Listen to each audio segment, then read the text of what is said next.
Minutes to 7. The UK government's being accused of penny pinching over its decision not to expand statutory sick pay to help low-paid workers caught up in the pandemic. The announcement came in the thick of the so-called pingdemic, with more than 500,000 workers being forced to self-isolate because of the virus. Let's speak to Linda Somerville, who is the STUC's Deputy General Secretary. Good morning to you, Linda.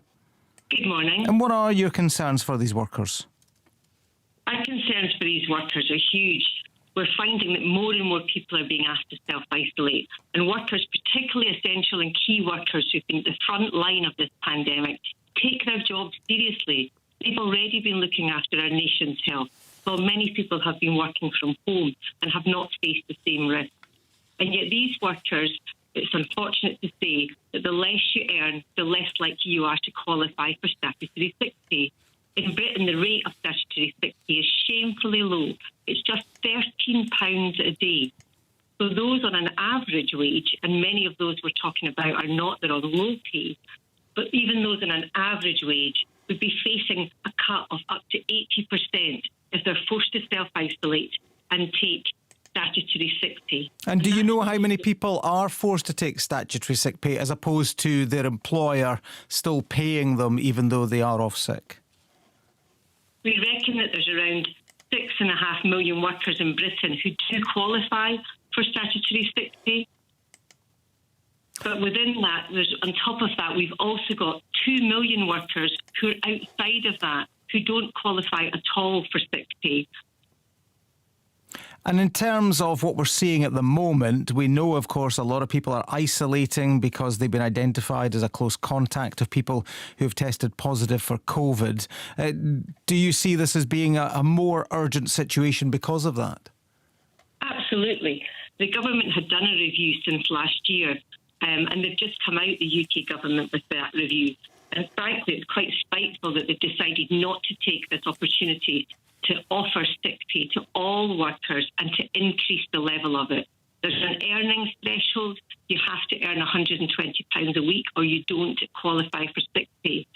So for those that are in precarious work, for part-time workers, often for women and for young workers, we find that they are the people most at risk and are therefore unlikely to qualify for anything.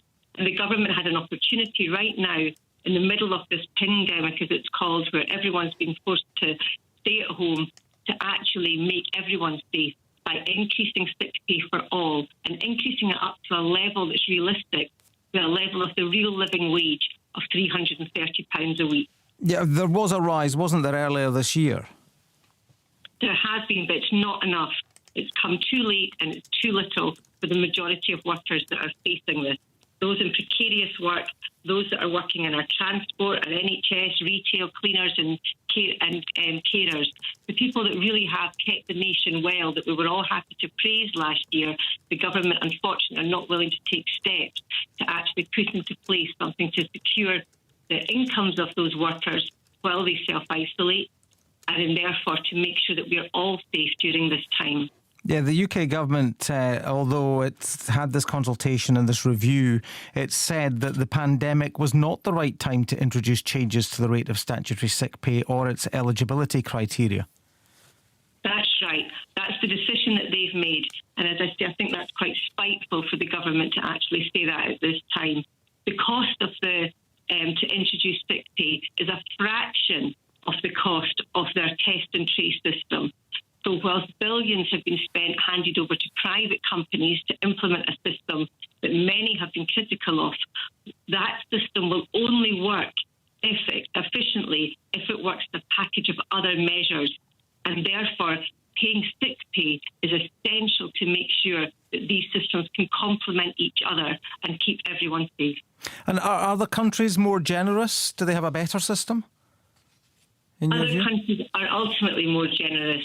If you have to take 2 weeks off, in many European countries you receive 100%. In Belgium it's 93%. Across Europe, Britain pays the least rate of sick pay. Linda Somerville of the STUC. Thank you very much for your time this morning. Time now, 14.